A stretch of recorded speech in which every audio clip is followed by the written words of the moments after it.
Hello students, मैं वैभव अपने channel निबेड़ knob में आपका स्वागत करता हूं।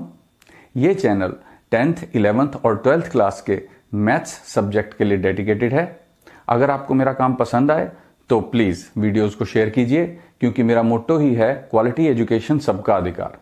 और अगर आप पूरा सिलेबस कवर करना चाहते हैं तो आप मेरे चैनल को सब्सक्राइब करके प्लेलिस्ट में जाके चैप्टर वाइज, क्लास वाइज सारे वीडियोस की प्लेलिस्ट चेक कर सकते हैं। और अब तो आप निबेड़ नॉब को इंस्टाग्राम पे भी फॉलो कर सकते हैं। तो चलिए आज का लेक्चर शुरू करें।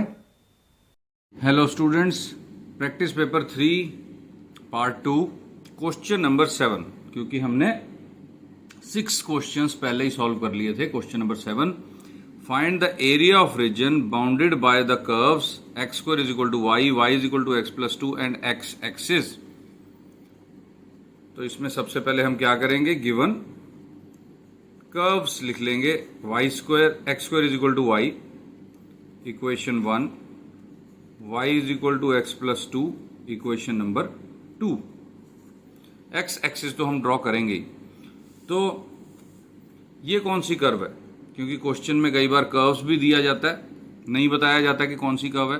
तो तुम्हें ये पहचान होनी चाहिए कि x और y में से किसी एक का स्क्वायर है और दूसरे का नहीं है, तो ये पैराबोला ही हो सकता है। और अगर x का स्क्वायर है तो ये पैराबोला या तो अपवर्ड होगा या डाउनवर्ड होगा। तो x स्क्वायर के सामने प्लस का y है तो ये अपवर्ड पैराबोला है। वैसे ही अच्छी तरह से मैंने समझाया है। अगर तुम एप्लीकेशन ऑफ इंटीग्रल की जो प्लेलिस्ट है उसमें जाके तुम देखोगे कुछ वीडियोस, तो उसमें अच्छी तरह समझाया हुआ है मैंने कि कर्व्स को पहचानना कैसे। और फिर x और y दोनों की पावर्स 1 1 है तो स्ट्रेट लाइन है, लीनियर रिलेशन है x और y का। तो हम कहेंगे कि 1, पहले हम डायग्राम बना लेते हैं। पता तो हमें चल ही गया कि ये क्या है, ये एक अपवर्ड पैराबोला है। तो हमने अपवर्ड पैराबोला बनाया।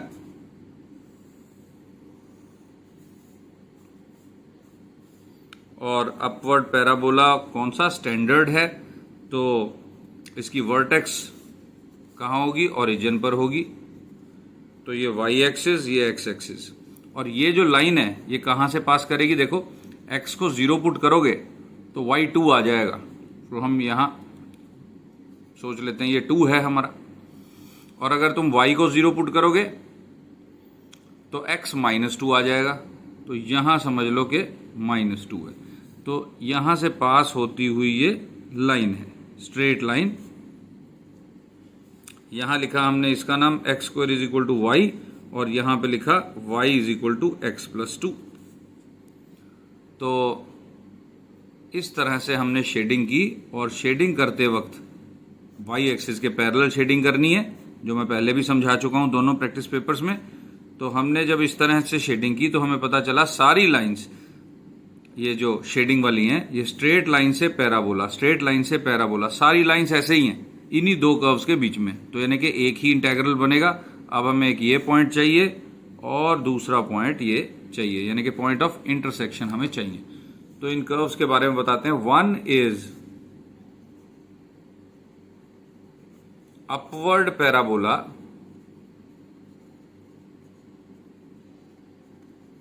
With 1 is upward parabola with vertex at origin। फिर 2 क्या है, 2 is a straight line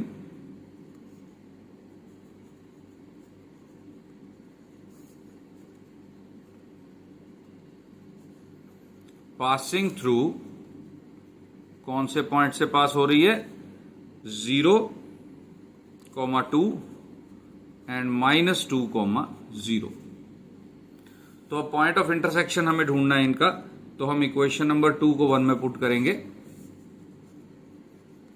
put 2 इन 1, तो हमें क्या मिला, y की वैल्यू x प्लस 2 है, x square is equal to x plus 2। यहां से एक इक्वेशन बन गई, x square minus x minus 2 is equal to 0। अब ये जो है x square minus x minus two is equal to 0, ये क्वाड्रेटिक इक्वेशन है। किस तरह सॉल्व होगी देखो, x square minus two x plus का x minus two is equal to 0। हमने मिडिल टर्म स्प्लिट की तो हमारे पास आ गया एक्स माइनस टू और x plus one is equal to 0। तो यहां से x की दो वैल्यूज आ गई, x इज इक्वल टू 2 और माइनस वन। तो स्टूडेंट्स ये जो दो वैल्यूज हैं ये यहां पे पॉइंट ऑफ इंटरसेक्शन की है -1 और 2। तो अब हमारे पास हमें साफ समझ में आ रहा है कि इंटेग्रल कहां से कहां तक होगा, -1 से 2 तक, -1 से 2 तक इंटेग्रल होगा। और अपर कर्व है स्ट्रेट लाइन, लोअर कर्व है पैराबोला। तो अपर कर्व की y की वैल्यू में से लोअर कर्व की y की वैल्यू माइनस हो जाएगी। तो इंटेग्रल बना लेते हैं। Therefore required area is equal to integral from -1 to 2 x plus 2 minus x square dx। देखो स्ट्रेट लाइन की y की वैल्यू माइनस पैराबोला की y की वैल्यू। तो इंटेग्रल हुआ x square by 2 plus 2x minus x cube by 3 -1 to 2 is equal to, अब पहले 2 put कर दो इसके अंदर, 4 by 2 plus 4 minus 8 by 3 minus फिर -1 पुट करो, 1 बाय 2 -2 प्लस 1 बाय 3, क्योंकि -1 का क्यूब हो जाएगा -1, तो माइनस ऑफ माइनस प्लस, तो ये कैंसिल होके 2 आ गया। तो 2 प्लस 4 6 माइनस 8 बाय 3 और ये अब हम ब्रैकेट ओपन कर रहे हैं, -1 बाय 2 प्लस 2 -1 बाय 3। तो 6 और 2 प्लस हो गया 8 और -8 बाय 3 -1 बाय 3 कितना बन गया, माइनस कॉमन 9 बाय 3, 8 और 1 ऐड हो गए क्योंकि दोनों माइनस के हैं, -1 बाय 2। तो 6 आ गया एलसीएम 2 और 3 का, 6 8 दा 48 माइनस यहां 2 से मल्टीप्लाई हो जाएगा 18, यहां 3 से मल्टीप्लाई -3।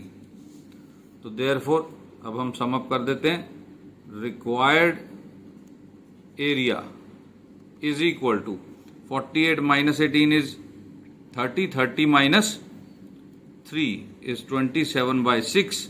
ये फिर 3 से कैंसिल हो जाएगा, तो कितना आ जाएगा, 3 से कैंसिल हुआ तो 9 बाय 2 स्क्वायर यूनिट्स, ये हमारा एरिया आ गया। तो इस तरह से हमने कर लिया क्वेश्चन नंबर 7 सॉल्व। अब हम चलते हैं अगले क्वेश्चन की तरफ। तो स्टूडेंट्स ये है हमारा क्वेश्चन नंबर 8। तो हम अब इसको कैसे सॉल्व करेंगे, पहले तो इक्वेशन लिख लेंगे, x plus y d y minus x minus y d x is equal to 0। अब अगर हमें नहीं समझ में आ रहा कि किस टाइप की डिफरेंशियल इक्वेशन है, तो पहले d y by d x की वैल्यू निकाल लेंगे। चलो d y by d x की वैल्यू निकालते हैं। इस टर्म को पहले राइट हैंड साइड लेके जाते हैं, x plus y d y is equal to x minus y d x. तो d y by d x, अब देखो डी एक्स इधर डिवाइड में आ जाएगा, x minus y upon x plus y. तो ये आ गया हमारी इक्वेशन जो बन गई। इसमें हमें समझ में आ जाएगा कि किस टाइप की डिफरेंशियल इक्वेशन है। एक्स और वाई की सारी टर्म्स में पावर बराबर है, 1 1 1 1। तो ये डिफरेंशियल इक्वेशन होमोजीनियस टाइप की हो गई। इसको कह दिया equation number 1। Put y is equal to v x, differentiate with respect to x, dy by dx is equal to v plus x dv by dx put this in 1, इस equation में put कर देते हैं। v plus x dv by d x is equal to x minus v x upon x plus v x is equal to x common 1 minus v, x common 1 plus v, तो ये cancel हो गया, is equal to 1 minus v upon 1 plus v. अब ये जो plus we है ये right hand side पे हम ले जाएंगे, तो x dv by d x is equal to 1 minus v upon 1 plus v minus v, ये v राइट हैंड साइड पे आ गया, तो 1 minus v minus v square upon 1 plus v. देखो ये 1 प्लस वी से मल्टीप्लाई होगा, तो 1 इंटू माइनस वी और v into minus v square. तो हमारे पास आ गया x dv by d x is equal to 1 minus 2v minus v square upon 1 plus we.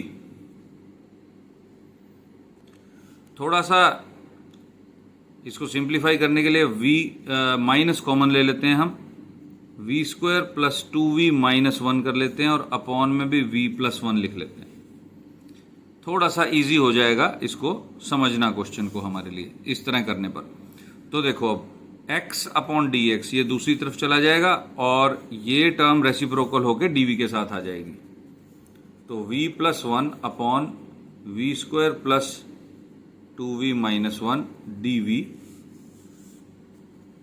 Is equal to minus d x over x. तो ये बन गई हमारी वेरिएबल सेपरेबल टाइप की डिफरेंशियल इक्वेशन। तो वेरिएबल सेपरेबल बन गई। अब हम इसको सॉल्व कर सकते हैं बहुत इजीली। कैसे सॉल्व करेंगे? देखो, इसका डेरिवेटिव पहले ऊपर फॉर्म करेंगे। इसका derivative with respect to v क्या होगा? 2v plus 2। 2v प्लस 2 हम ये कैसे कर सकते हैं? 2 से मल्टीप्लाई डिवाइड करके। तो 2 से हमने मल्टीप्लाई डिवाइड किया, 2v plus 2 upon v square plus 2v minus 1 dv is equal to minus, यहां पे आ गया लॉग मॉड x। अब ये इंटेग्रल इसका डायरेक्ट हमारे को नजर आ रहा है क्या है? ऊपर डेरिवेटिव नीचे फंक्शन, जब भी ऐसा हो तो लॉग मॉड फंक्शन आ जाता है। Log mod v square plus 2v minus 1 is equal to minus log mod x plus, क्योंकि ये दोनों लॉग में है तो लॉग मॉड c कर देते हैं इसको। अब 2 से मल्टीप्लाई कर दो सारी इक्वेशन को, तो लॉग, और साथ ही हम v को पुट कर देते हैं y अपॉन x, क्योंकि देखो यहां पर v की वैल्यू क्या आएगी? x से डिवाइड कर देंगे, y अपॉन x आ जाएगी, वो हमें दोबारा करना पड़ेगा, plus 2y upon x minus 1 mod. अब यहां 2 से मल्टीप्लाई होगा, माइनस की टर्म है, इधर आ जाएगी, plus 2 log mod x is equal to log mod c। Students, इसमें थोड़ा सा हमें और वर्क करना पड़ेगा। यहां हम क्वेश्चन को नहीं छोड़ सकते। क्यों? क्योंकि इसको और सिंप्लीफाई करना है और ये हो भी जाएगा। कैसे होगा? देखो, log mod x square LCM आ गया, तो y square plus 2xy minus x square whole upon x square plus log mod x square, ये जो 2 था पावर में चला गया, is equal to log mod c. अब ये दोनों log a plus log b कितना होता है? Log a into b. Log mod, अब ये minus y square plus 2xy minus x square whole upon x square into x square modulus is equal to log mod c. देखो, log a plus log b का मतलब होता है log a into B, तो ये x square हो गया cancel. अब इधर लॉग भी कैंसिल हो जाएगा, दोनों तरफ एंटी लॉग लग जाएगा, तो ये क्या बन जाएगा? देखो, पेज पलट लें थोड़ा। तो स्टूडेंट्स, अब देखो क्या बनेगा, ये दोनों तरफ से लॉग कैंसिल करो, यानी एंटी लॉग अप्लाई कर दो दोनों तरफ, तो ये बन गया y square plus 2xy minus x square is equal to c. तो इस तरह से स्टूडेंट्स हमारा आंसर आ गया, डिफरेंशियल इक्वेशन को हमने कर लिया सॉल्व। और इसके बाद मैंने जो और पार्ट रखा है इसमें, इसी क्वेश्चन में, डिफरेंशियल इक्वेशन में, वो मैं सॉल्व करवाता हूं। गिवन जो इक्वेशन है हम पहले लिखेंगे, dy by d x plus y tan x is equal to cos x, y is equal to 2 comma x is equal to 0।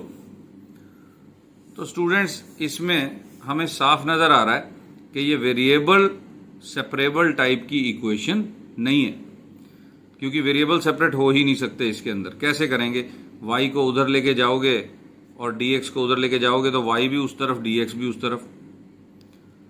और दूसरी बात यह कि होमोजीनियस भी नहीं है, क्योंकि y यहां पर है और x भी यहां पर दिखाई दे रहा है, लेकिन यहां पे तो y है ही नहीं। अच्छा, x अकेला रह गया तो पावर इसकी कम हो गई और इसकी ज्यादा है, तो इसलिए ये फर्स्ट ऑर्डर डिफरेंशियल इक्वेशन है जो तुम्हारी लास्ट एक्सरसाइज की है। तो वहां पर जो डिफरेंशियल इक्वेशन है कैसे सॉल्व करते हैं, हम सबसे पहले क्या लिखते हैं, here p is equal to, देखो tan x, q is equal to cos x। अब इतनी प्रैक्टिस हो गई है, अगर तुमने उतनी प्रैक्टिस की है तो तुम्हें क्लियरली दिखाई दे रहा होगा कि p tan x और q cos x क्यों है। इंटीग्रेटिंग फैक्टर फाइंड आउट करेंगे। Integrating factor is equal to integral of e की पावर में p का इंटेग्रल, यानी tan x dx is equal to e tan x का इंटेग्रल कितना होता है students, log of secant x। अब e और log हो गए कैंसिल आपस में, क्योंकि एक दूसरे के इनवर्स फंक्शन है, रह गया सिर्फ secant x। तो इंटीग्रेटिंग फैक्टर ये आ गया। तो therefore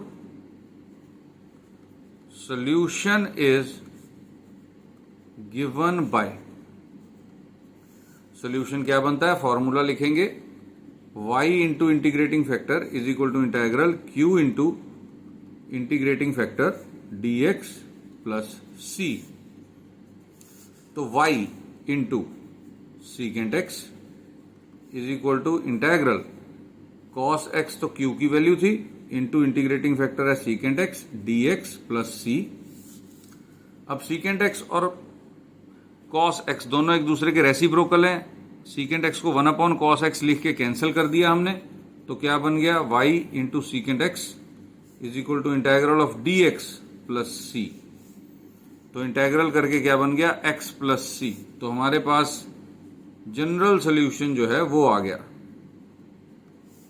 sorry x plus c, ये हमारे पास जनरल सोल्यूशन आ गया इक्वेशन नंबर 1। अभी इक्वेशन नंबर 1 क्यों, क्योंकि देखो क्वेश्चन क्या है, हमें कंडीशन दी हुई है, उस कंडीशन के हिसाब से हमें c की वैल्यू फाइंड आउट करनी है। तो put y is equal to 2, x is equal to 0। तो यहां जब पुट किया तो y 2 पुट कर दिया, secant 0 1 होता है, is equal to 0 plus c, तो c की वैल्यू आ गई 2। तो ये 1 में पुट कर दो, तो हम लिखेंगे put this in equation number 1। तो y secant x is equal to x plus 2, या फिर इसको कैसे लिख सकते हैं, 1 cos लिख के उधर मल्टीप्लाई कर दिया, y is equal to x plus 2 cos x। दोनों ही आंसर करेक्ट हैं। तो इस तरह से स्टूडेंट्स हमने क्या किया, हमने अपना सेक्शन बी कर लिया कंप्लीट। अब हम सेक्शन सी की बात करते हैं। तो सेक्शन सी जो है उसमें क्वेश्चन नंबर 9 जो है तुम्हारा वो मैट्रिक्स मेथड का है। तो मैट्रिक्स मेथड में तुमने खुद सॉल्व करना है, प्रैक्टिस करनी है। तुम्हें मैं आंसर बता देता हूं, x is equal to 2, y is equal to -1, z is equal to 1। फिर क्वेश्चन नंबर 10, क्वेश्चन नंबर 10 में जो क्वेश्चन है पहला वो है इक्वेशन ऑफ प्लेन फाइंड करना है पासिंग थ्रू 3 पॉइंट्स। तो उसका आंसर क्या आएगा वो मैं बता देता हूं ताकि तुम प्रैक्टिस कर सको। 3x plus 5y -2z + 1 = 0। और पार्ट में मैंने शॉर्टेस्ट डिस्टेंस का क्वेश्चन रखा है। ज़्यादातर ये क्वेश्चन आ जाते हैं पेपर में। तो शॉर्टेस्ट डिस्टेंस का आंसर आएगा √2 270 यूनिट्स। अब उसके बाद क्वेश्चन नंबर 11। तो क्वेश्चन नंबर 11 है एलपीपी का क्वेश्चन। और एलपीपी का ये जो क्वेश्चन है तुम खुद ट्राई कर सकते हो, क्योंकि मैंने पिछले पेपर में प्रैक्टिस पेपर 1 में करवाया था। इसका आंसर मैं बता देता हूं।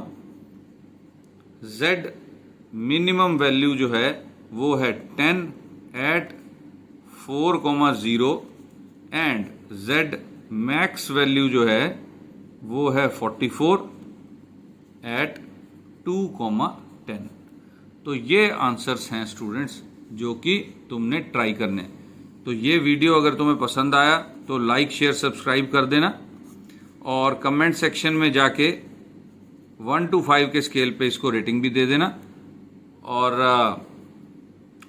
अच्छी तरह से मेहनत करो, प्रैक्टिस करो। All the best. अब हम मिलेंगे। ऑब्वियसली मैंने एक और पेपर बना ही दिया है, प्रैक्टिस पेपर 4, तो इसको भी हम सॉल्व करेंगे अगले वीडियो में। इसको स्टार्ट करेंगे और मैं कोशिश करूंगा कि पूरा पेपर एक ही वीडियो में सॉल्व कर दूं, ताकि तुम्हारे पास प्रैक्टिस के लिए भी टाइम रहे। तो ये 3 पेपर तुम प्रैक्टिस करो अच्छी तरह से, एक एक क्वेश्चन तैयार कर लो। Best of luck. Thank you for watching.